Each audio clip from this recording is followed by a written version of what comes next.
नमस्कार, खबर उत्तराखंड में आपका स्वागत है और मैं आपके साथ हिमानी। बुलेटिन का आगाज करेंगे। नई दिल्ली में मुख्यमंत्री पुष्कर सिंह धामी ने शुक्रवार को बीजेपी के राष्ट्रीय अध्यक्ष जेपी नड्डा से शिष्टाचार भेंट की और उनको जन्मदिन की शुभकामनाएं भी दी। तो तस्वीरें नई दिल्ली से आपको दिखा रहे हैं, जहां सीएम पुष्कर सिंह धामी ने जेपी नड्डा से मुलाकात करी और साथ ही उनको जन्मदिन की शुभकामनाएं भी दी।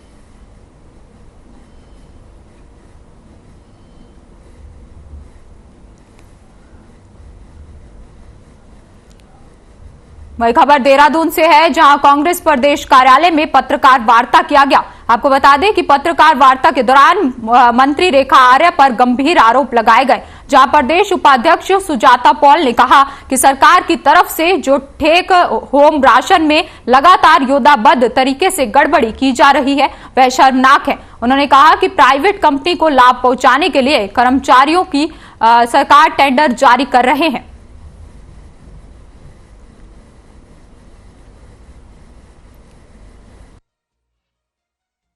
कारण हमें इनडायरेक्टली करीबन टोटल आप लगा ले 1 लाख जुड़े हुए हैं और अब ये आदेश आ चुका है कि सस्ते गल्ले की दुकान से चावल और गेहूं बांटा जाएगा।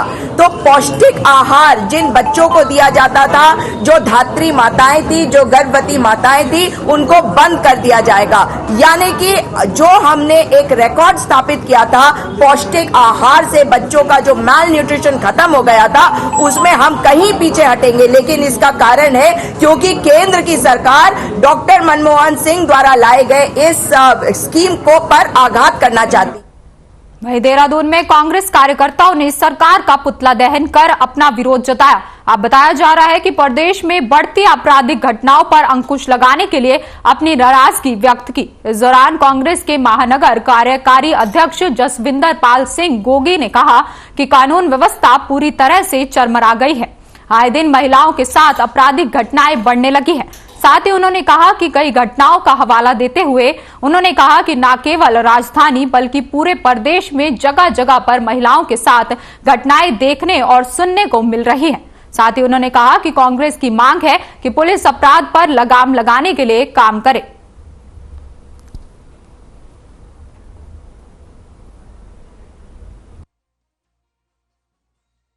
ये प्रदेश में कानून व्यवस्था दिन ब दिन बिगड़ती जा रही है, हालात दिन ब दिन खराब होते जा रहे हैं। पूरे प्रदेश में दिन ब दिन अगर आप देखें वारदातें बढ़ती जा रही हैं, अपराधियों का मनोबल दिन ब दिन बढ़ता जा रहा है। रोज कोई ना कोई महिलाओं के साथ कोई ना कोई घटना घट रही है, भले वो अंकिता हत्याकांड हो, उसके बाद पिंकी का मामला हो, उसके बाद किरण का मामला हो, हमारी बहन का। अब हाल फिलहाल में कारगिल चौक में भी एक लड़की पे फायर किया गया है और पुलिस जो है कुछ नहीं कर रही है और सरकार वहीं लालकुआ के तिराई केंद्रीय वन प्रभाग रुद्रपुर की टांडा रेंज के नवनियुक्त रेंजर रूपनारायण गौतम ने पत्रकारों से बातचीत की। रूपनारायण गौतम ने बताया कि प्रभागीय वन अधिकारी तिराई केंद्रीय वन प्रभाग रुद्रपुर के निर्देशन में उनको यहां का चार्ज दिया गया है और उनके निर्देशन में टांडा रेंज में वन कर्मियों की ओर से लगातार वन और वन्य जीव सुरक्षा को लेकर ठोस कदम उठाए जाने को लेकर भी कार्य किया जा रहा है। पहले टांडा रेंज में जो अव्यवस्थाएं हुई हैं उन्हें दुरुस्त करने के लिए वह खुद मॉनिटरिंग कर रहे हैं। साथ ही उन्होंने अपने साथ कार्य कर रहे अधीनस्थों को लगातार संवेदनशील क्षेत्रों में गश्त करने के निर्देश भी दिए हैं।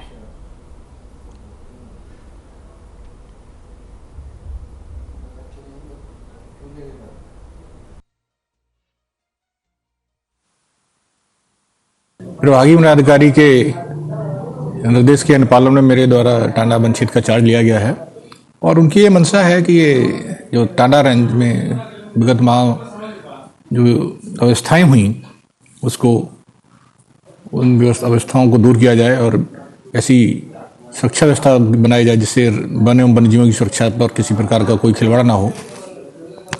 इसी के मद्देनजर मेरे द्वारा तैनात स्टाफ को सचेत कर दिया, निर्देशित किया गया किसी भी कीमत पर वन एवं वन्यजीवों की सुरक्षा के साथ खिलवाड़ नहीं हो। प्रदेश के पर्वतीय क्षेत्रों में 5 और मैदानी क्षेत्रों में 10 या इससे कम छात्र संख्या वाले स्कूलों को बंद कर इन स्कूलों के बच्चों को नजदीक के उत्कृष्ट स्कूलों में भेजा जाएगा। राज्य में 10 या इससे कम छात्र संख्या वाले करीब 3000 स्कूल हैं। शिक्षा महानिदेशालय ने बेसिक शिक्षा निदेशक को जो निर्देश दिया है उसके अनुसार उत्कृष्ट विद्यालयों में कम से कम 4 शिक्षक उपलब्ध कराए जाएंगे।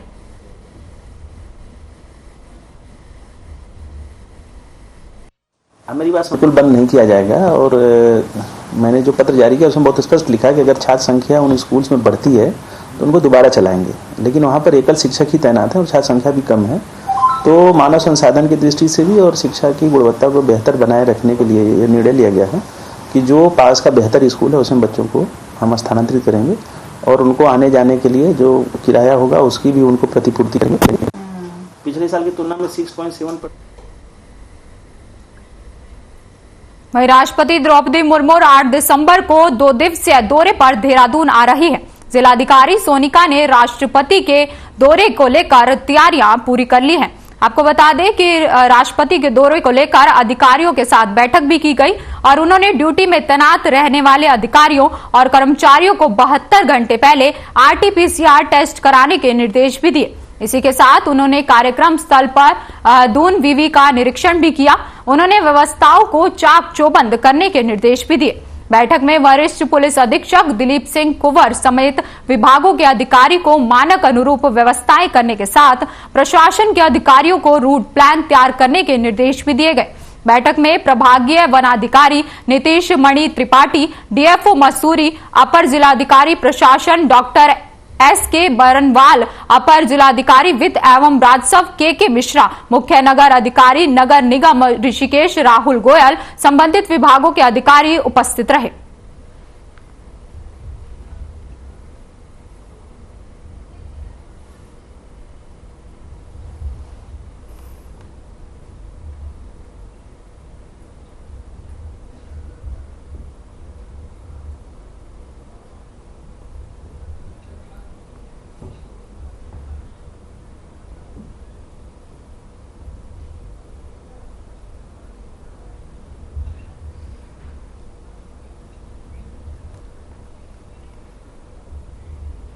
वहीं शीतकालीन सत्र में महिलाओं को 30% क्षैतिज आरक्षण देने वाला विधेयक बिल पास हो गया है।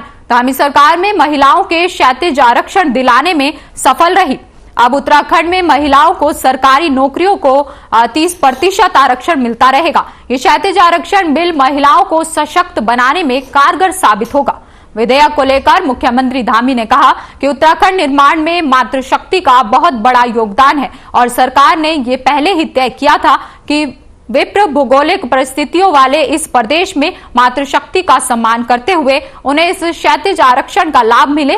वहीं विधानसभा अध्यक्ष रितु खंडूरी ने कहा और इस पर पूरी खुशी जाहिर करते हुए उन्होंने कहा कि उनकी अध्यक्षता में महिलाओं के लिए क्षैतिज आरक्षण बिल पास हुआ है और इस पर उन्हें गर्व है।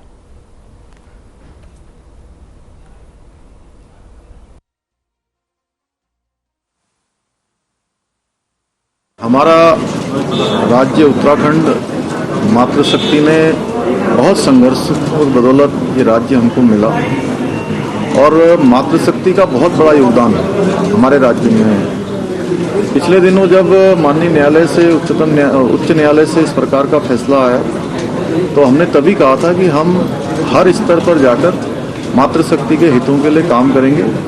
बहुत खुशी है कि आज मेरी अध्यक्षता में जिस बिल के लिए, जिस अधिकार के लिए काफ़ी 22 साल से लड़ाई लड़ रहे थे हमारी बहनें और उत्तराखंड में इसकी मांग थी, डिमांड थी और ज़रूरत भी थी, आज वो मेरी अध्यक्षता में पारित हुआ है। महिला आरक्षण जो क्षैतिज महिला आरक्षण है, तो मुझे बहुत खुशी और प्रसन्नता है और मुझे लगता है ये एक बहुत बड़ा स्टेप है टुवर्ड्स एम्पावरिंग आवर वुमेन। हमारी महिला को और सशक्त करने के लिए, मजबूत करने के लिए ये एक बहुत ही बड़ा स्टेप लिया गया है। सत्र में महिला क्षैतिज आरक्षण प्रस्ताव सर्वसम्मति से पारित हुआ है। इसीलिए मैं कह रहा हूं कि देर आयत दुरुस्त आयत, आखिरकार सरकार ने सुध ली है। चलिए खबरों में आगे बढ़ते हैं। उत्तराखंड स्वास्थ्य विभाग में खाली पड़े पद जल्द भरे जाएंगे। शिक्षा विभाग के प्रभारी सचिव डॉक्टर R राजेश कुमार ने स्वास्थ्य महानिदेशालय में स्वास्थ्य विभाग की समीक्षा की बैठक के दौरान स्वास्थ्य सेवाओं के मद्देनजर रखते हुए दवाइयों की कमी को दूर किया जाए। प्रभारी सचिव डॉक्टर R राजेश कुमार ने रिक्त पदों को शीघ्र भरने के निर्देश दिए हैं। प्रभारी सचिव ने बताया कि स्वास्थ्य इकाइयों में दवाइयों की कमी देखी जाती है, जो निंदनीय विषय है। बैठक में प्रभारी सचिव ने हेल्थ एंड वेलनेस सेंटर की समीक्षा की, साथ ही 664 CHO की नियुक्ति 15 दिन के भीतर सुनिश्चित कर आम जनमानस को स्वास्थ्य सेवाओं का लाभ हेल्थ एंड वेलनेस सेंटर में मिल सके। समीक्षा बैठक में स्वास्थ्य महानिर्देशक डॉक्टर शैलजा भट्ट, निर्देशक डॉक्टर विनीता शाह, NHM निर्देशक डॉक्टर सरोज नैथानी सहित अन्य अधिकारी कर्मचारी भी मौजूद रहे।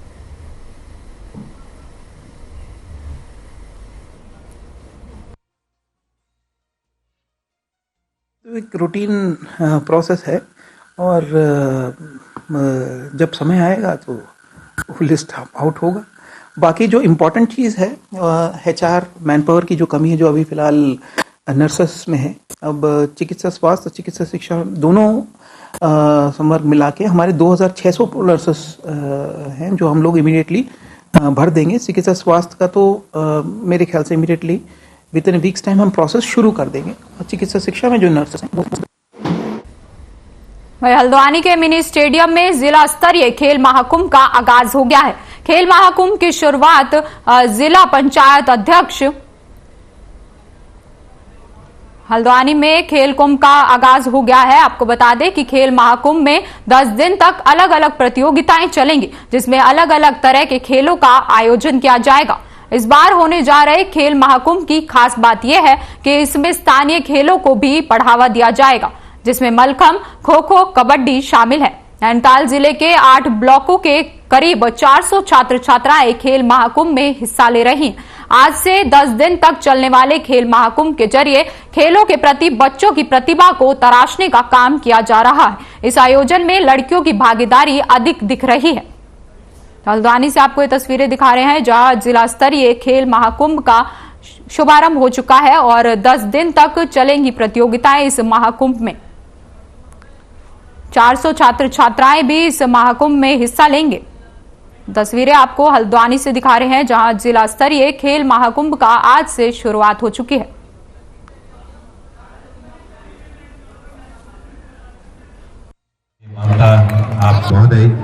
हमारे बच्चों ने इसमें बढ़ चढ़कर हिस्सा लिया है।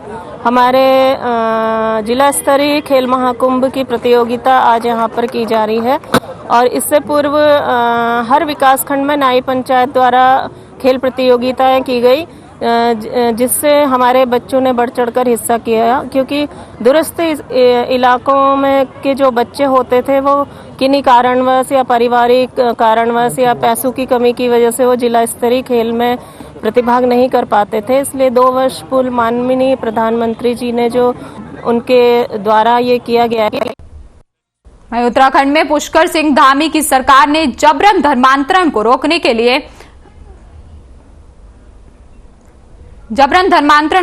के लिए कानून को और सख्त कर दिया है। अब ऐसा करने वालों की जमानत भी नहीं मिल सकेगी। साथ ही दोषी पाए जाने पर 10 साल की कैद और जुर्माने की सजा भी दी जाएगी। मुख्यमंत्री पुष्कर सिंह धामी ने कहा कि उत्तराखंड देवभूमि है और यहाँ जबरन धर्मांतरण जैसी चीजें हमारे लिए खतरनाक हो सकती है। इसलिए सरकार ने धर्मांतरण विरोधी कानून को सख्त बनाने का फैसला लिया है। उत्तराखंड में 2018 में जबरन धर्मांतरण को रोकने के लिए कानून लाया गया था। उसमें 1 से 5 साल की कैद और SC/ST में 2 से 7 साल की सजा का प्रावधान है।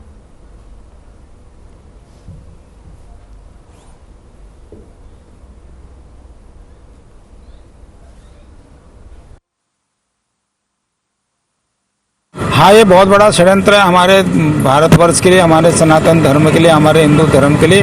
विश्वव्यापी एक बहुत बड़ा षड्यंत्र है जो हमारे यहाँ धर्म के नाम पे लोगों को तोड़ने का जो कार्य हो रहा है और लोग गुमराह होकर के जो दूसरे धर्मों में लोग जाते थे, इस तरह के जो अब लोग कोई गुमराह नहीं होगा और ऐसा कानून बना दिया। होने से पहले लोगों ने सोचना पड़ेगा। माननीय मुख्यमंत्री पुष्कर सिंह धामी जी द्वारा धर्मांतरण कानून को लाने का एक ऐतिहासिक कार्य किया है, जिसके द्वारा हिंदू समाज को एक नई दिशा मिलेगी, क्योंकि इस कानून के आने से गैर हिंदू धर्म के लोग अपने नाम परिवर्तन करके हिंदू धर्म के बच्चों को बरगला कर उन्हें शादी के लिए विवश कर उनकी हत्या तक कर देते थे। इस कानून से लोगों को एक बड़ी राहत मिलेगी, जहां श्रद्धा जैसे कांड से पूरा देश हिल गया है।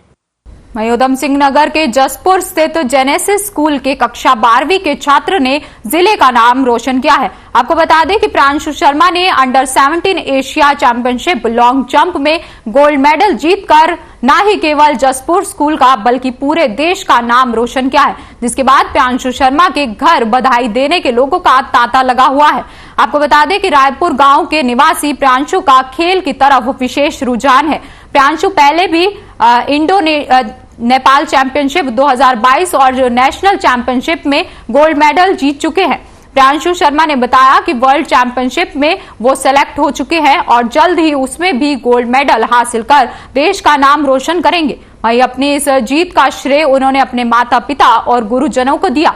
वहीं प्रांशु की इस जीत के बाद परिवार के साथ साथ पूरे गांव में खुशी का माहौल है। वहीं जीत के बाद प्रांशु का गांव में ढोल नगाड़ों के साथ जोरदार स्वागत किया गया। उनके माता पिता भी उन्हें मिठाई खिलाकर खुशी मनाते हुए नजर आए। प्रांशु के पिता राजेंद्र शर्मा ने बताया कि पूरे गांव को इस बात की खुशी है।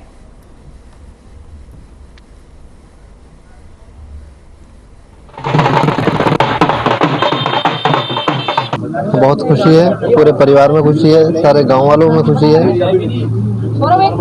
बच्चे से ये उम्मीद रखते हैं अभी बच्चा और खेले और गोल्ड लेके आए, वर्ल्ड खेला है, आगे टोक्यो ओलंपिक वगैरह खेले। कितनी आप? मैंने 7.2 लगाई है। पहले एक मेडल में इंडो नेपाल, एक नेशनल और एक मैं जीत चुका हूँ स्टेट और डिस्ट्रिक्ट पता नहीं कितने जीत चुका हूँ और मंडल भी। अपने पेरेंट्स को और अपने गुरुजी को। वहीं देहरादून में ट्यूशन से लौट रही छात्रा पर देसी पिस्टल से एक युवक ने फायरिंग कर दी और इस मामले का खुलासा करते हुए अक्षय कुमार निवासी देवबंद उत्तर प्रदेश को गिरफ्तार कर लिया है पुलिस ने, जबकि एक आरोपी फरार चल रहा है जिसकी तलाश लगातार जारी है। पुलिस ने गिरफ्तार आरोपी के कब्जे से देसी तमंचा भी बरामद किया है। देहरादून एसएसपी दिलीप सिंह कुंवर ने मामले का खुलासा करते हुए बताया कि पटेल नगर क्षेत्र के कारगी में रहने वाली एक छात्रा की इंस्टाग्राम के जरिए पहले अक्षय से दोस्ती हुई, वहीं कुछ दिनों में ही दोनों की दोस्ती में प्यार में बदल गई। इस दौरान अक्षय को छात्रा के कई लड़कों से प्रेम प्रसंग के बारे में पता चला, जिसके बाद अक्षय ने काफी दिनों से छात्रा को समझाने की कोशिश की, लेकिन जब बात नहीं बनी तो 29 नवंबर की शाम अक्षय की ट्यूशन से लौट रही स्कूटी सवार छात्रा के साथ रास्ते में कहासुनी हुई, जिससे गुस्से में आकर आरोपी अक्षय ने छात्रा पर फायर झोंक दिया। गनीमत रही कि लड़की इस घटना में बाल बाल बच गई।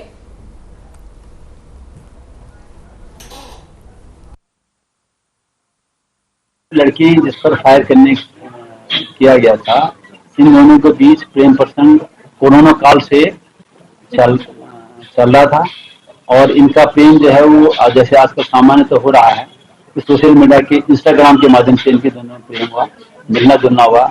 इस बीच उस महिला का, उस लड़की का किसी अपने अन्य साथियों के साथ उसके प्रेम प्रसंग चल रहे थे, उसने इसको इग्नोर करना शुरू कर दिया। उत्तराखंड में लेखपाल संघ चुनाव को लेकर सरगर्मियां तेज हो चुकी हैं, जिसको लेकर अध्यक्ष पद के प्रत्याशी ताराचंद घड़ियाल जसपुर तहसील पहुंचे। जसपुर क्षेत्र के लेखपाल संघ के अध्यक्ष धीरेन्द्र सिंह नेगी के साथ लेखपालों से जनसंपर्क अभियान के तहत प्रदेश में अपने घोषणा पत्र में 7 सूत्रीय घोषणाओं की समस्याओं से निजात दिलाने के संकल्प के साथ अपने समर्थन में वोट के लिए अपील की है।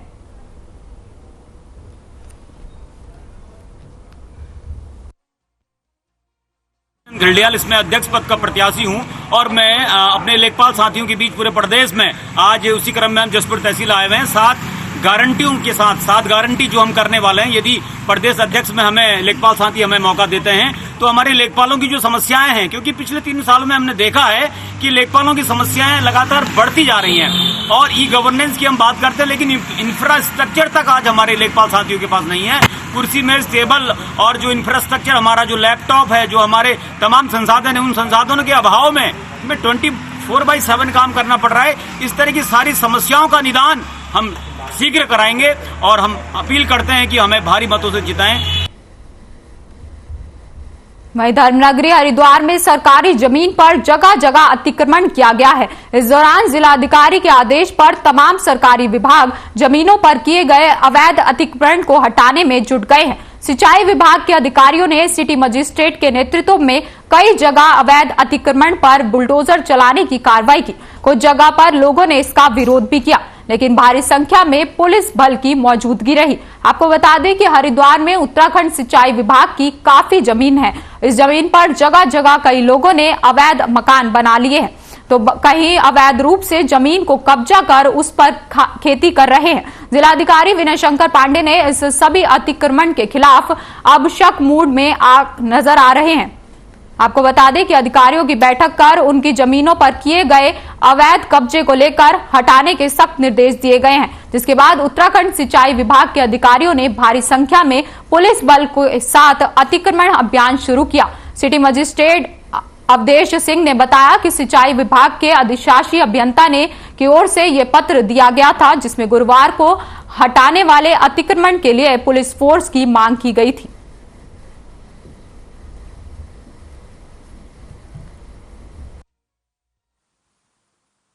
कल सिंचाई विभाग के अधिशासी अभियंता द्वारा एक पत्र निर्गत किया गया था, जिसमें उनके द्वारा अनुरोध किया गया था मेरे नाम से था कि आप पर्याप्त पुलिस बल और महिला पुलिस बल के साथ साथ आप मजिस्ट्रेट देने का अनुरोध किया गया था। उसी क्रम में इनके द्वारा जो चिन्हीकरण किया गया है और उसके बाद नोटिस भी निर्गत किए गए हैं, नोटिस दिए गए हैं। नोटिस सर्व होने के बाद आज की डेट तय थी और 11 बजे से अतिक्रमण हटाया जाना था। आज अतिक्रमण हटाया जा रहा है सिंचाई विभाग की जमीन पर जो अतिक्रमण था, अवैध अतिक्रमण, और उस दौरान हम लोग कानून व्यवस्था शांति व्यवस्था बनाए रखने के लिए यहाँ मौजूद हैं। वहीं कुंडा थाना क्षेत्र के गांव बसई इस्लाम नगर में नाबालिग किशोरी ने संदिग्ध परिस्थितियों में अपनी जीवन लीला समाप्त कर ली। सूचना पर पुलिस क्षेत्राधिकारी वंदना वर्मा और कुंडा थाना प्रभारी सहित पुलिस बल के साथ घटनास्थल पर पहुंचे, जिसके बाद शव का पंचनामा भरकर पोस्टमार्टम के लिए भेज दिया गया। वहीं इस घटना के बाद क्षेत्र में हड़कंप मच गया, जिससे ग्रामीणों का घटनास्थल पर जमावड़ा भी लग गया। क्षेत्राधिकारी वंदना वर्मा ने बताया कि एक सूचना मिली थी कि नाबालिग किशोरी ने फांसी लगाई है। शव को पोस्टमार्टम के लिए भेज दिया गया है और बाकी पोस्टमार्टम रिपोर्ट आने के बाद ही कार्रवाई की जाएगी।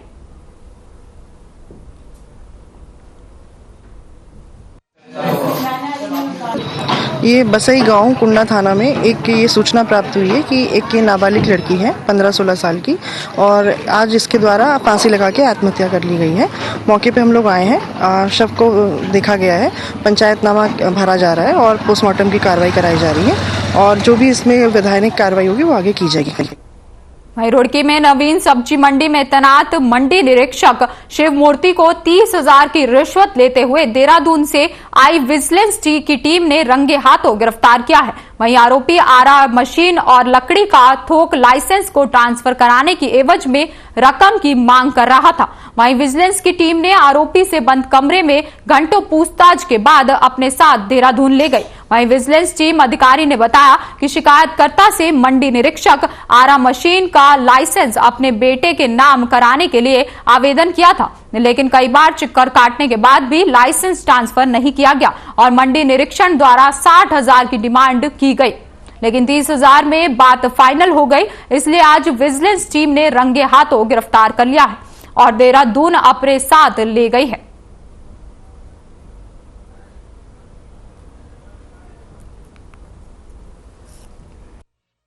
शिकायतकर्ता जो मिल गया था वो पंकज है, जो उन्होंने शिकायत कर दी लाइसेंस के संबंध में कि लाइसेंस जारी करने के संबंध में इनके द्वारा पैसे मांगे जा रहे थे अनेक रूप से, वो तोज की धनराशि। तो उसने शिकायत कर दी विजिलेंस में, विजिलेंस तत्परता से कार्रवाई करते हुए इसे रंगे हाथ पकड़ा गया।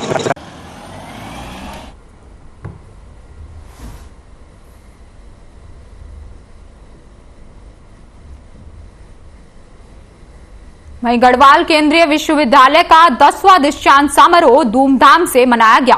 आपको बता दें कि इस अवसर पर पहले इंडिया फाउंडेशन के चेयरमैन और नीति आयोग के पूर्व उपाध्यक्ष डॉक्टर राजीव कुमार ने बतौर मुख्य अतिथि दीक्षांत समारोह में शिरकत की। दीक्षांत समारोह में खास बात यह रही कि एक बार फिर यूनिवर्सिटी टॉपर में लड़कियों ने बाजी मारी।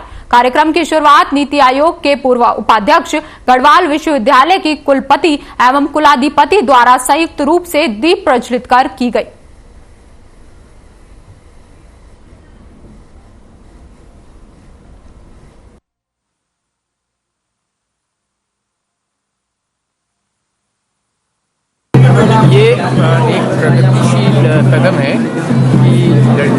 सामने आ रही हैं और सामने नहीं वो अग्रणी हो रही, यानी कि मेडल्स उनको सबसे ज़्यादा मिले। 2/3 तो मेडल्स लड़कियाँ ले गई हैं। तो ये कहना चाहिए कि पहाड़ों में